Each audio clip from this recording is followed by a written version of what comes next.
a week with the midshipmen over there. And thank you, sir, for all you do. Thank you, Drew, very much. Thank you. Thank you, Drew. The heroes in this room embody the highest ideals of our nation. Your actions demonstrate the unmatched nobility and dignity of the American warrior. And that's what you are. You're warriors, great warriors. You inspire in each of us the greatest sense of patriotism and purpose and pride. We pledge to honor your service by supporting, and when I say support, I mean always supporting the incredible men and women of the United States military. We will always remain faithful to the heroes of the American Armed Forces. We will forever remain loyal to our beloved veterans, and we will always defend our country, our Constitution, our values, our families, our freedom, our people, and we will always defend our great American flag. Thank you, God bless you, and God bless America. Thank you, thank you.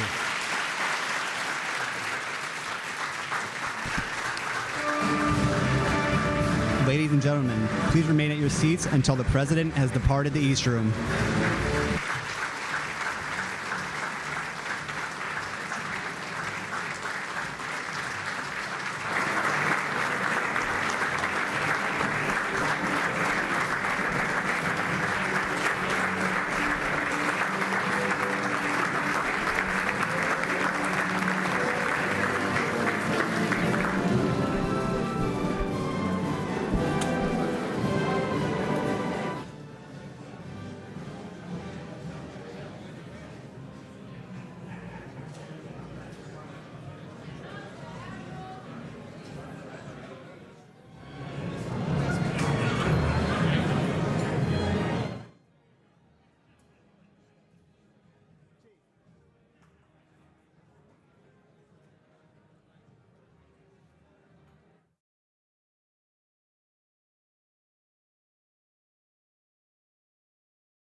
I guess to what we're about to see over the next couple of days.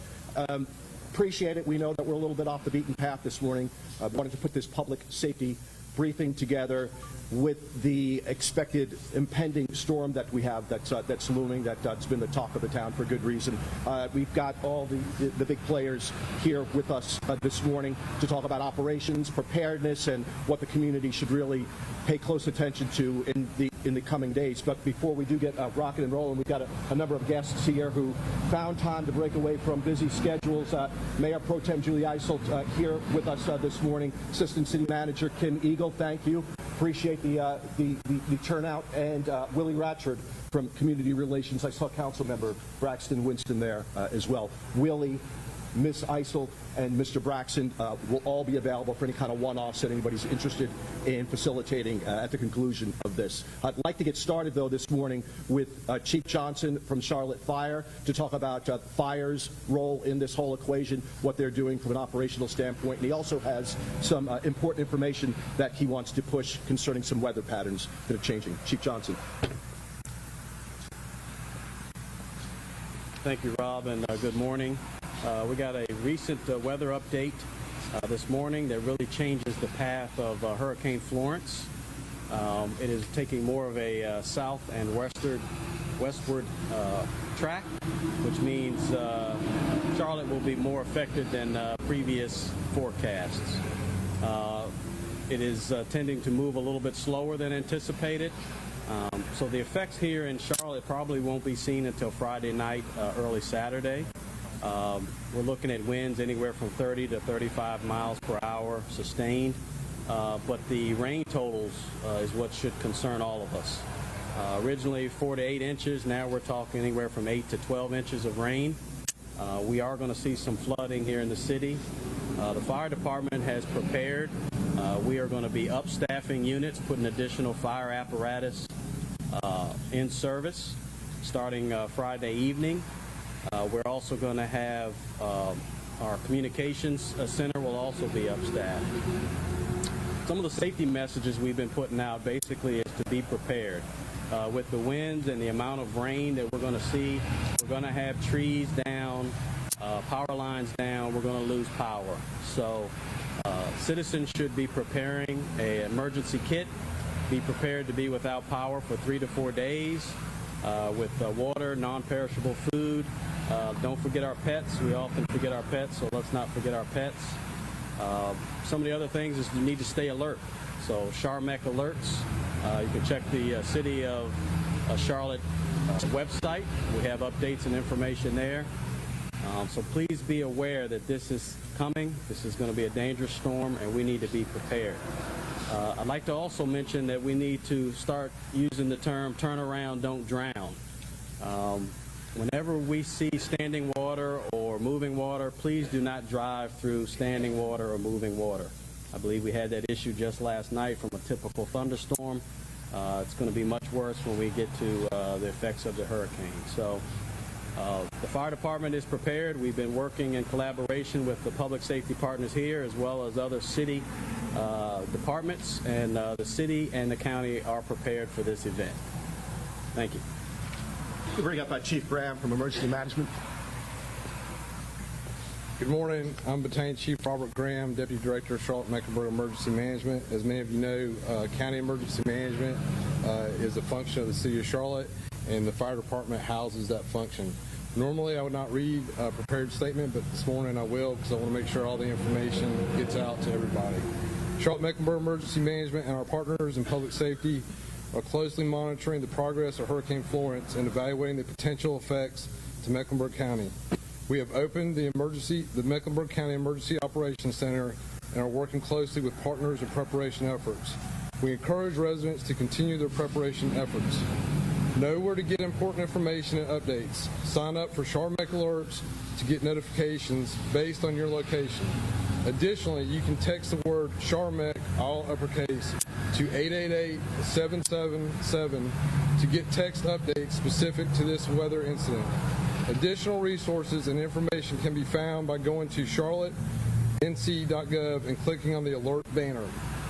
Make a family communications plan. Know where your family is going to be and make sure you can communicate with them. Build an emergency kit. Plan to have supplies for your family for up to 72 hours. Essential items include 1 gallon of water per person per day, non-perishable foods, flashlights, extra batteries, hand-powered radio, backup battery bank for cell phones, important medications, and documentation. For a complete list, go to www.ready.gov and www.readync.gov.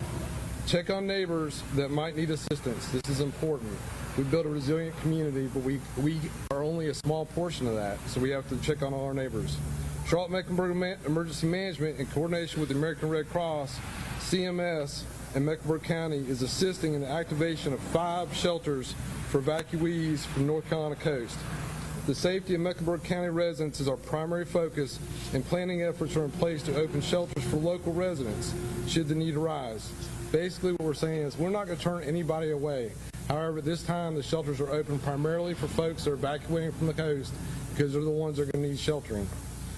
That being said, everyone in Charlotte, once we get the shelters open, is more than welcome to go to any shelter. These shelters are at East Mecklenburg High School, open at 8 a.m. North Mecklenburg and Olympic Schools will open today at 12 p.m. Audrey Kell High School will open at 4 p.m. We have tremendous collaboration with all of our sheltering partners. There's a sheltering task force that meets once a month that's made up of almost 40 individuals from across the community. The last few days, they've been meeting on a daily basis to make sure we are meeting the needs of Charlotte-Mecklenburg. That's it. Appreciate you, Chief. I'm going to bring up Joe Penner. He's our Director of Medic. Thanks, Rob. A few thoughts first about Medic. As you would expect, Medic and our other emergency responders here in the community, we plan for these kinds of events, the kinds of things that are likely to happen. We test for them year-round. What I'm here today to say, importantly, is that I want you to know the organizations are agile. they adapt, and conditions will change. Just think about the forecast the last 48 hours. We don't know what the forecast will be 2 days from now, but we know we'll have a forecast today. We will take action based on that, and we will take action Saturday, Friday, tomorrow night, every day.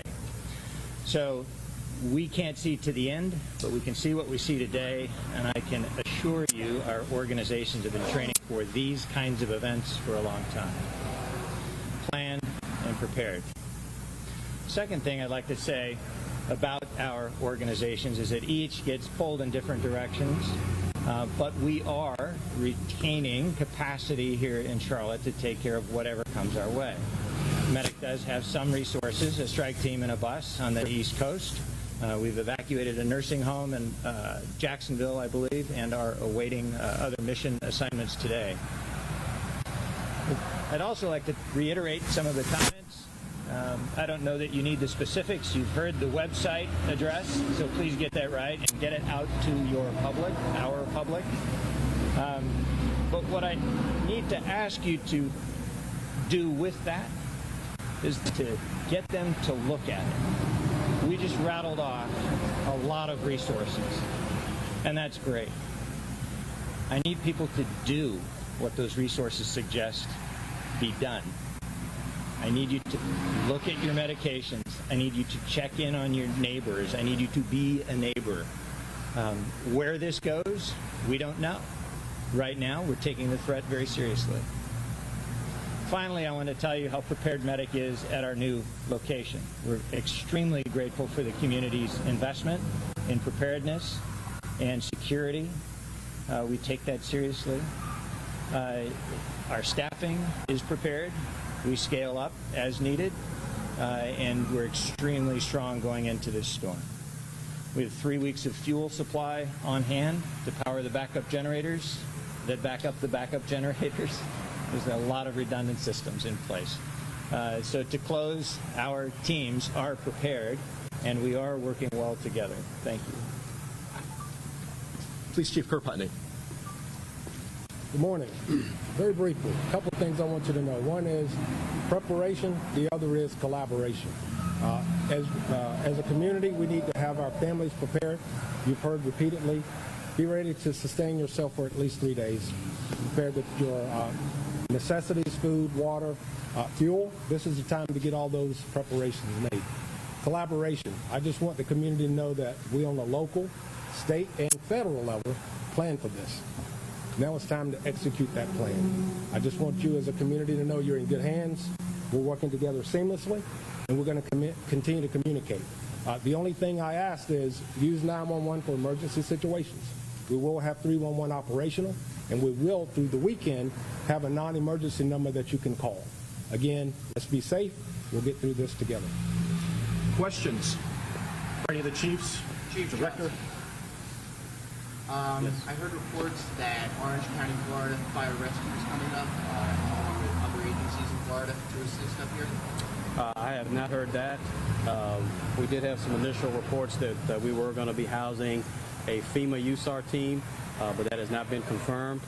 We do have 2 Swiftwater teams and our own Type 1 USAR team on standby here in Mecklenburg County. Chief, can you, in terms of flooding, most people tend to think of the flooding, they think of the floodplains or, near the creeks, etc.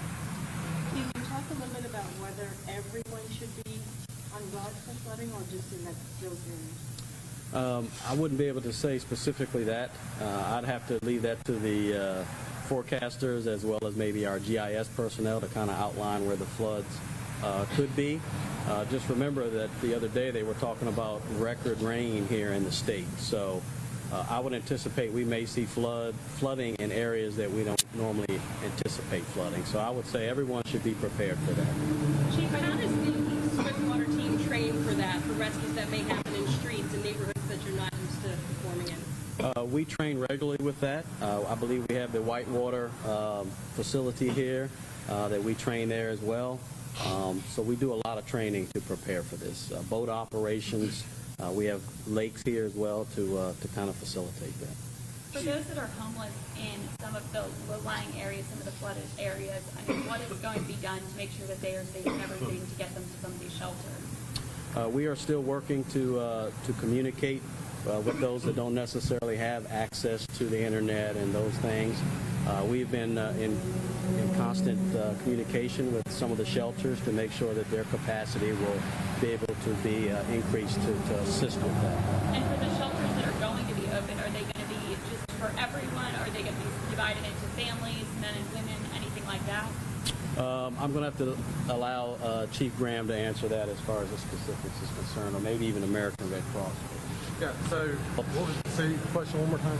Are the shelters that you guys are opening up, are they going to be divided at all for families in one section, men and women, anything like that? That's up to the American Red Cross, and then each shelter has a sheltering manager that will work with that. CMPD is at every one of those shelters for security, so we have an entire group of folks who are working on that piece. This is not the first time that we've opened a shelter. It's fairly a normal operation for us for different events or incidents. However, we're opening more this time than we normally would. And so on top of the local stuff that's going on, we're also in coordination with North Carolina Emergency Management and the State Emergency Operations Center. So it's a larger organization that's working on that piece. The Emergency Operations Center that's open at the Fire Academy, one of the goals of that is to bring all the different representatives together so that everybody can just walk across the room and get those answers to questions just like that. That's a wonderful thing and a wonderful asset that we started yesterday. And just once more, if you could go, Chief Putney, if you could go into what security measures will be at some of these shelters and everything to protect the people that have to come in here. Absolutely. It's a layered approach. We'll have officers very visible. We're connecting with the staff so that if anything starts to go awry, they'll notify us as well.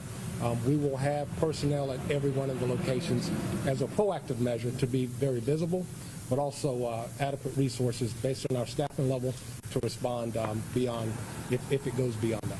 Chief, what's the staffing level for the PD? You know, I will never tell you specific numbers, but what I'll tell you is half of our sworn staff will be working days and half nights when we activate, and that gives us more than adequate coverage. The other piece of that, though, is we make sure we have, from our supportive units, investigations and support services, we pull sworn staff as well. So we'll be heavily staffed, and about 50% of our sworn capability will work nights and the other work day shift. Chief Johnson, what advice can you give motorists? You had the 2 water rescues last night in Knoxtown. What can you tell motorists if they're stranded in their car? What happened last night? The phrase "turn around, don't drown" is true. If you see any type of standing water or moving water, do not drive into the standing water or moving water. You don't know if the road has been washed away. You have no clue. I know that occurred last evening. I could just say that if you don't drive into that water, then we don't have to come and rescue you. So the key here is make sure that you obey the turn around, don't drown. Chief, you guys have given out a lot of very good information. Obviously, there's a huge number of people in this community who do not speak English, speak Spanish, speak other languages. How are you going to get that message? It's my understanding that we have provided that information in Spanish from Telemundo, right? Yes. So Telemundo has that information. We've been able to provide that in Spanish. Chief, streets like Woodlawn, South Boulevard, parts of Tryon have been prone to flooding. Is there anything proactively you guys can do with the expected rain coming, or is this just kind of a wait-and-see type of deal? As I said, we've collaborated with other city departments, so I know that the other departments are out there clearing drains and doing that type of activity. I don't want to speak for those departments specifically, but I know that a lot of work has been done over the past 2 days to prepare for this rain. How important, going along with that, is it for residents to also help with some of those clearing efforts on their own property or right at the edge of their own property for you guys? Yes, I think it's very important that you make sure your gutters are clear, that your drains are clear, so that you don't have flooding on your personal property, you don't have any roof damage, things of that nature. So yes, even the residents can assist with that. Chief, do we know what the occupancy is of? Sorry, do you know what the occupancy is roughly of the shelters that are open? Do we have a number to provide? The number will change as we go through the emergency phase. Chief Graham, could you just come to the lectern? I'm sorry, sir. those numbers will change as we go through the emergency. So we've identified tier 1, tier 2, and tier 3 facilities for that. So basically how it works is today we have a certain amount of square footage that we would allocate for that. As we get deeper into it, that number actually comes down, and it's based on FEMA guidelines. So those numbers are a little bit fluid, and we would not want to say this is the maximum amount of number we would want to put into a shelter. Our goal and our job is always to get to yes, right? So that's been communicated to the Emergency Operations Center. We always want to try to do everything we can to get to yes and not say no to folks that are in need. I know that you said that there are going to be 5 shelters open, but if those do for some reason get to the point that they seem to be at capacity, will there be a potential to open up more? Yes, we have tier 2 and tier 3 shelters. Now, one thing that's important, I just got off the phone with North Carolina Emergency Management a few minutes ago. So our shelters right now are overflow shelters. The state of North Carolina is doing everything they can to keep people sheltered as close to their residence as possible, because after the storm is over, what always happens is folks want to get back home, right? And so we want them to get back home. The second part of that is the state has identified additional shelters that they will use as secondary overflow. And then our shelters and all the other counties around us are also opening shelters will be used in addition to that. Does that make sense? Okay. Chief, can you talk about your experience with hurricanes? If anyone has ever worked through hurricanes? So my experience with hurricanes? Yeah, so I've been on North Carolina Emergency Management's incident management team for almost 20 years. And my experience with disasters as a whole is I've deployed to Hurricane Katrina, Hurricane Irene in Hyde County, Hurricane Arthur out on Ocracoke, Hurricane Matthew, I was in Carteret County, and then Lenoir County, and each one of those deployments was usually for up to 2 weeks. I also worked as demobilization unit leader for the BP oil spill down in Louisiana, and then most recently, back in May, I was the planning section chief for the Mount Kilauea eruption in Hawaii. Is unpredictable the common theme for all of those? No, the common theme is communication. So every disaster is different, and we have to look at those disasters and say, okay, this is where we think it's going to go, but just as you guys look in the weather forecast, that changes every 4 hours, right? So we have to be flexible, but then communication is always the key. The message that we are sending out is that actually accepting people understand it, and then are we getting the message back? So one of the goals of the Emergency Operations Center is to get everybody to communicate and get them in one room so we can do that. So we have policy decision makers, which are our senior leadership and elected folks at the city and county levels, and then you have key decision makers, which are the gentlemen behind me who give direction to our agencies, and then we move forward with that. Chief, with all the construction uptown, are you concerned about any of the cranes or how much wind can they withstand? So that, at this time, today, the winds do not appear to be an issue, but we're making sure that all that is taken care of. That is subject to change, as it always is, and we just talked about that. So that is something that we're going to keep an eye on as we move through the storm. Chief, for Charlotte's homeless residents, should their first try for shelter be the regular shelters, the men's shelter, or should they be going straight to Red Cross shelter? No, Red Cross shelters. Red Cross. But let me make sure I get this message out. Your first thing you should do is always try to communicate with your neighbors and your family and other folks, right? So you want to look for other things that are not reliant upon the government.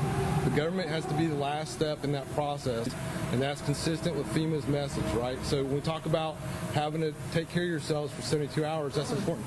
You know, there's almost 1.2 million people in Mecklenburg County, roughly, and those numbers are always changing. To put that in perspective, that's about twice the population of the state of Vermont. So we have our challenges ahead of us, but we're always working toward, securing a brighter future. Anything else? I think we're good. I heard some talk of Telemundo. I'm not sure if I saw any representatives from Telemundo here. We do have Spanish-speaking firefighters who can talk emergency management and preparedness. For anybody interested, I could bring Carlos Rodriguez up to the lectern. I know we have some members of our Spanish-speaking community here in the media. Anyone interested in having this? Yes? Carlos, would you mind, sir?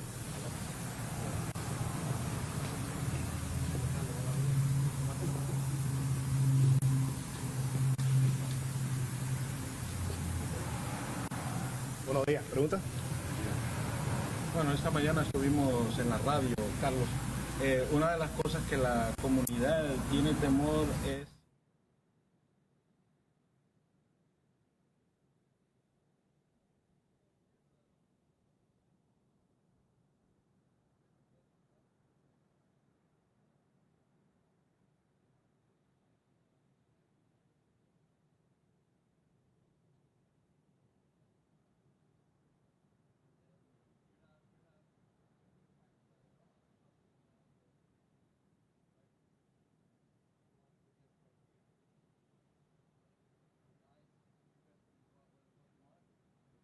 a whole government response to preparations for Hurricane Florence. We'll have FEMA Associate Administrator for Response and Recovery, Jeff Byard, FEMA NOAA Liaison, Steve Goldstein, and American Red Cross National Emergency Management Liaison, Charlie English. We will start with some brief remarks, and then we'll open it up to questions. At this time, I will turn it over to Steve for the weather update. Okay, good morning. Florence remains a powerful Category 4 hurricane with maximum sustained winds of 130 miles an hour. Florence is centered 530 miles southeast of Cape Fear, North Carolina. It's moving west-northwest at 17 miles an hour. Florence is a large hurricane. Tropical storm force winds extend 175 miles from the center, and hurricane force winds now extend 70 miles from the center. The forecasts have trended just a bit slower, with Florence making landfall late Thursday or Friday in coastal North Carolina, though tropical storm force winds will overspread this area well ahead of this during the day on Thursday. Now, Florence may stall after it makes landfall and then move very slowly south down the coast.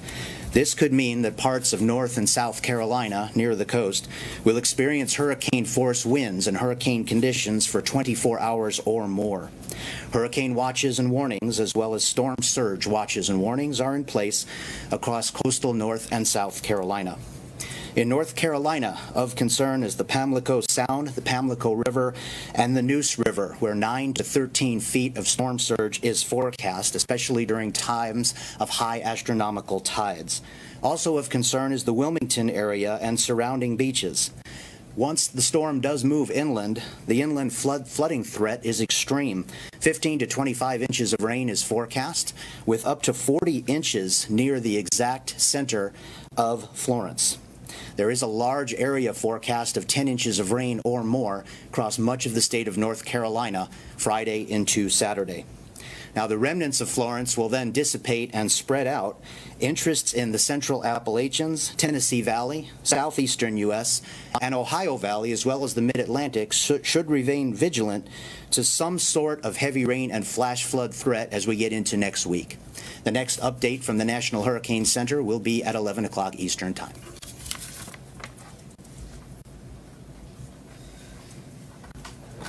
Good morning again. I'm Jeff Byard. I'm the Associate Administrator for Response and Recovery for FEMA.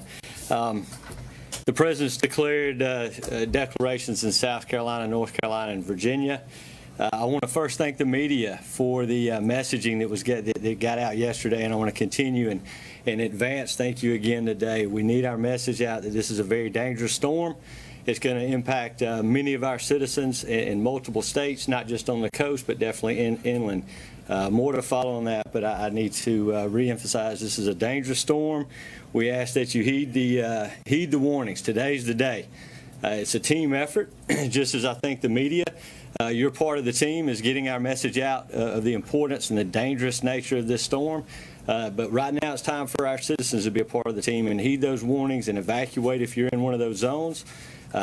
Talk to your local state government. Make sure that you have a plan.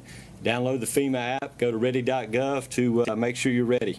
The main thing on evacuations is life safety. That will be our priority, as our effort will be stabilization.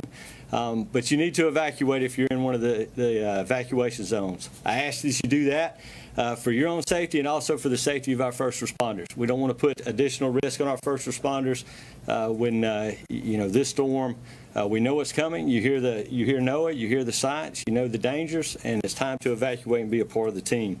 This time I want to turn it over to Mr. Charlie English with the American Red Cross.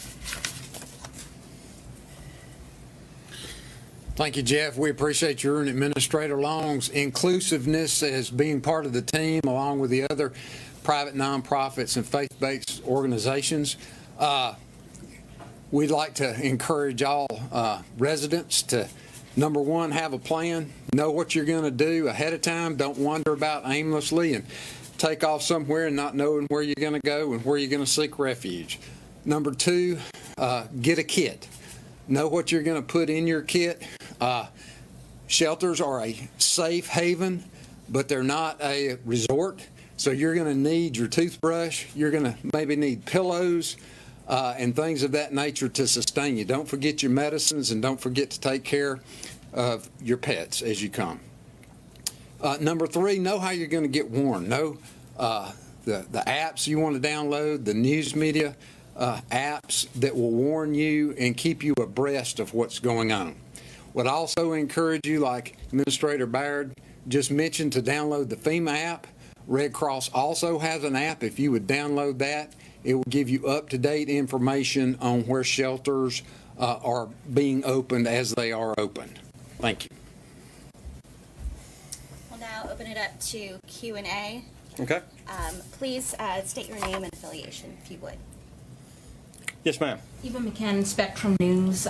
We learned this morning that Senator Jeff Merkley obtained memos showing the Trump administration taking nearly $10 million from FEMA, which deals with hurricane relief, and giving the money to ICE for more detention centers. What can you tell us about this? Would that funding have been used for hurricane relief? Yes, ma'am. What I can tell you is we have plenty of resources, both monetary, staff, and commodities, to respond to the dangerous storm that is Hurricane Florence. We again ask those residents that are in the impacted zones to heed the warnings now. Additional information can be provided, but right now we want to focus on what are those impacts from Florence and what can our citizens do today, which is the last good day to evacuate, and we really want to push that message. But can you specifically shed any light on this funding that Senator Merkley is calling attention to? Yes, ma'am. What I can tell you is we have plenty of resources to respond. We have plenty of resources to recover. That has not impacted our situation whatsoever. Thank you. Kayla Ross, Bloomberg Government. Thank you for taking our questions. Do we have any insight and estimate into how much the damage is going to be from the storm, the impact, and will there need to be more funding from Congress? So, it's a good question. The question was, what do we have any impacts or we asked that you heed the warning maybe. I can tell you it's going to be large. I can tell you right now, as far as the disaster relief fund, we're healthy in that fund. That is the fund that we utilize with the Stafford Act, and we have no concerns at this time. As far as what the exact amounts are going to be, it's too early to determine. But I can say this: there will be disruptions in our services. The power will go off. Infrastructure will be damaged. Homes will be damaged or destroyed. So again, the time to act is now. We can rebuild that. The power will come back on. Roads will be repaired, but we cannot repair loss of life. And we ask right now that the time to evacuate is now. Yes, ma'am. Then I'll come to you. Renee Marsh with CNN. You mentioned the disaster relief fund. How much money do you all have in the fund now going into this hurricane? And then the second question, do you guys have a better sense now as far as commodities, numbers, what is where and how much of it? Well, to your second point, as far as commodities, we have adequate commodities that we've laid down across the full spectrum of the states. We continue to move additional resources in, but I want to make sure that we understand this. Our piece is just a part of the puzzle. We're working closely with our NGOs. We're working closely with the private sector. So the MREs, the emergency commodities that we bring to the table, are just a very stopgap measure. We feel very confident that we're coordinated across the board, that we'll have adequate feeding and adequate water for those survivors that need it. So we don't have concerns there. The concern that we have and we're working through is making sure that we can distribute those to our state and local partners. We have strong, robust emergency managers in that area that know how to get that to the last tactical mile, so we're very confident there. But we will continue to move out on that. As far as the DRF, we're healthy. I don't have the exact numbers, but I do know that we're healthy in the DRF, and we have no concerns as far as recovery on that. Do you have a ballpark at least? It's well over $20 billion, so we're healthy on that. I'll come back to you. Yes, ma'am. Colleen Long from AP. I wanted to ask about the number of evacuations. I think last night we said there was somewhere around 1.7 million people. I wondered if that is increasing based on the latest forecast, and kind of how many are we talking about who need to get out? That was the number as of last night. There's not been, to my knowledge at this point, additional evacuations ordered. But what we would say as far as numbers is don't be a number that stays behind. Be a number that evacuates. Again, a lot of good questions today, and I'm going to bring everything back to the importance of what we're dealing with Hurricane Florence. We want our citizens, we owe it to our governors and our local emergency managers and the mayors of these impacted states for you to get that message out. the more people that can evacuate out of this deadly storm, the safer we'll be all the way around. We can bring people back. We can bring the commodities back. We're confident of that. But our emphasis today is that team effort and what the citizens can bring to the table today. Then I'll come back to you. Yes, ma'am. Cheryl Connor, ABC 7 News. Yes, ma'am. What exactly does the President's emergency declaration provide for the locals?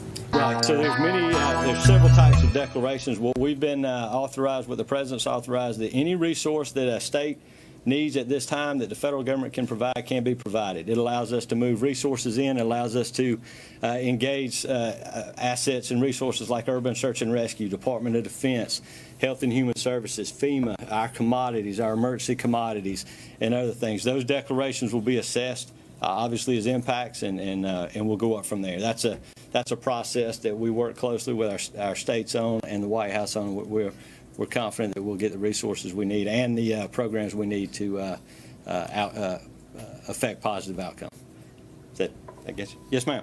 Ann Helder, Fox 5 News. Mm-hmm. The president said that the response to Maria was a success, but when 3,000 people die, a lot of people would disagree with that assessment. Mm-hmm. What would be the bar for a successful response for Florence?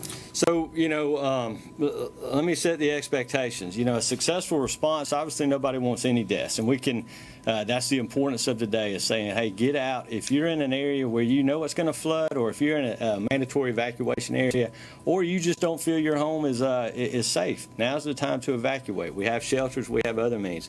A successful response, it's a disaster, and it's named a disaster for a reason. It's going to disrupt services. It's going to destroy homes. It's going to destroy infrastructure, and the power is going to be out. But we feel very confident that working with our partners, we're going to quickly stabilize those 7 critical lifelines. That's the key. We've got to stabilize the lifelines that our communities are used to on a daily basis. Then we can turn our focus to that more long-term recovery, and that's a model we're going to employ, and we're going to be successful at it. We have a question in the corner. Oh, I'm sorry. Yes, ma'am. Heather Timmons with Courts. There was the South Carolina Department of Corrections said last night they don't plan to evacuate one of the prisons that's right in the mandatory evacuation zone. Is that something that the federal government gets involved in? I mean, when it's a mandatory evacuation zone. Mandatory evacuation zones are done at the state and local level. We support the sheltering. We support in ways, if there's a sheltering issue, we would not get involved in that. I don't know the specifics of that, so I definitely don't want to speak out of turn. But that would be a question best directed down to South Carolina Emergency Management. And can I ask a follow-up that's Yes, related? ma'am. There's some concerns about the people that just don't have enough money to evacuate, for several days. They can't afford to take themselves on the road. What would you say to those families and those people that are worried? So a lot of our communities will provide resources to move those individuals out. But again, there's adequate media avenues to find those resources. So, I would employ on those citizens to work with who they would work with daily. Citizens that may not have the means to evacuate. They do live in our communities daily. They do attend social services and functions daily. So interact with those that have that. And I would employ all of us. It's neighbor helping neighbor in this situation. If that's the case, help your neighbor. Lives cannot be replaced, and we want to, I want to hammer that importance home. This is not going to be a glancing blow. This is not going to be a tropical storm. This is not going to be, one of those storms that hit and move out to sea. This is going to be, a Mike Tyson punch to the Carolina coast, and then it's going to have very heavy rains, that as Steve alluded to, it's going to stall. So we're looking at inland flooding. We're looking at coastal storm surge. We're looking at all the hazards that a storm of this magnitude would take. So to that point, I would ask that, neighbors help neighbors in this situation, and let's all be on the team. Voice sites in this region, in the path of the hurricane. What do you all know, or what kind of assessments have you all done to determine, how vulnerable those sites are, especially when we talk about this storm surge? What do you know about those sites and the hazardous waste? What I do know, I don't know the specifics. Obviously, we can get down to the specifics, but I do know that hazardous waste is one of those critical lifelines that we focus on. So we work closely with the EPA. We work closely with the state and locals and those entities that have the authority over those type of facilities. So it's definitely on our radar, and we will quickly put the mitigation measures in place afterwards to see what the effects are. But I don't want to speak to the 9 because I don't want to give false information. Yes, ma'am. Anybody else? Well, look, before we close, again, I want to thank you. You have been just a wonderful mouthpiece to the citizens of these of the impacted states. We need you to continue to do that today. This is a serious storm, and we appreciate the team effort, not only from the media, from our citizens, and also from all the players involved. Thank you.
Tomas, can you bring me my light kit? Bring me the Stella light kit, the brown kit.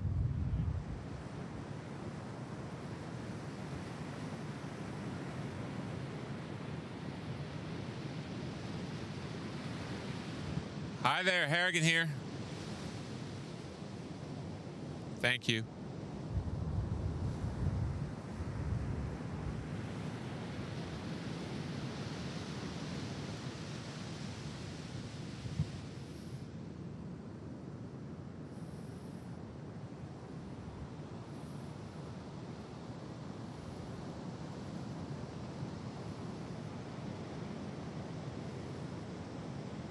Yes. Yes.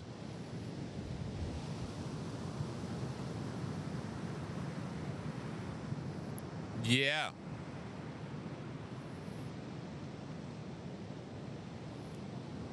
Sure thing.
Thank you.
Right here where I am now, just gorgeous. The sun is about to set, light waves coming in on this flat beach here, but as you can see behind me, something is definitely wrong. All the houses are boarded up with plywood, and there's not a living soul on the beach.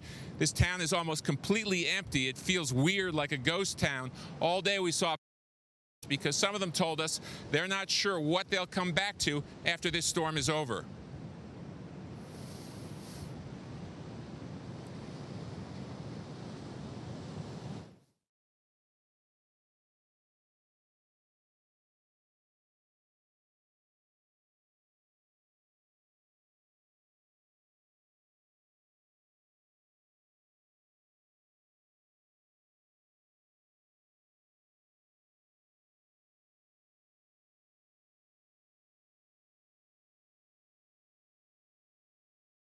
Over their most precious possessions, their homes here, that could be lost. Now, Duke Energy has said that 1 to 3 million houses will lose electric power, and those who we've talked to who decide to stay here know that at the very least they will be in the dark for several days. Martha, back to you.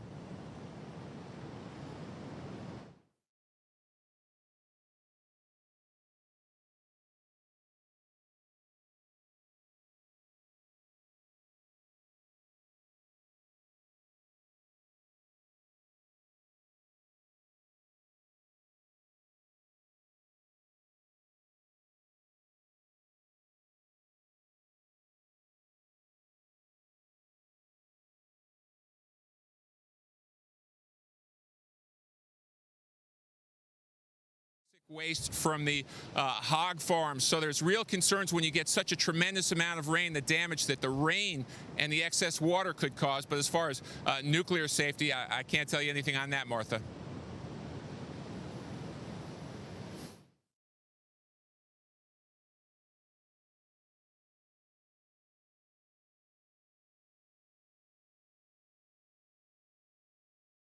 Good afternoon or evening, everyone, depending on where you're watching Fox News Now from. We are a part of Fox10Phoenix.com. Our Hurricane Florence coverage has brought many first-time viewers and viewers who pop in every so often but aren't here on a daily basis. This is what we do from 9 a.m. to 8 p.m. Arizona time, excuse me. Yes, goes all the way till 11 Eastern right now. This is News Now, a part of Fox10Phoenix.com. We're going to continue our Hurricane Florence coverage and tracking as it barrels closer and closer to the coast. But we're going to bring out local here to Arizona for just a bit because they're going to have an Invest in Ed newser. They are going to announce the next steps for their campaign because early ballots drop on October 12th, right around the corner. And they say they're ready to hold accountable all the politicians who have stood in the way when it comes to fully funding the schools. So again, this is a Invest in Ed newser, and this is the information that they provided us. This thing should get underway here any moment.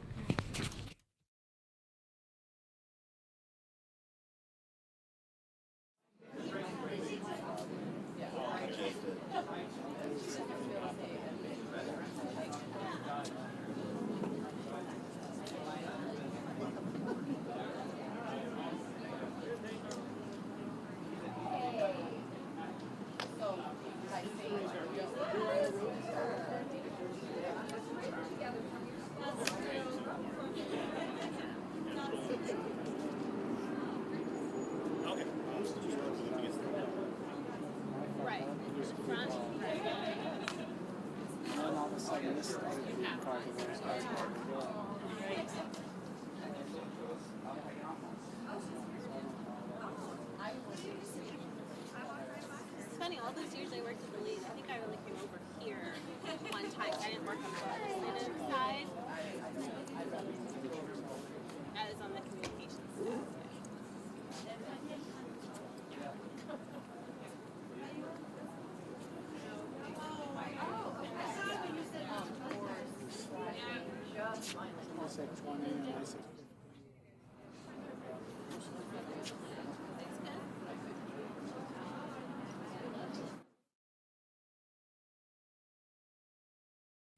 All right, I'm going to have the audio down until this thing gets underway.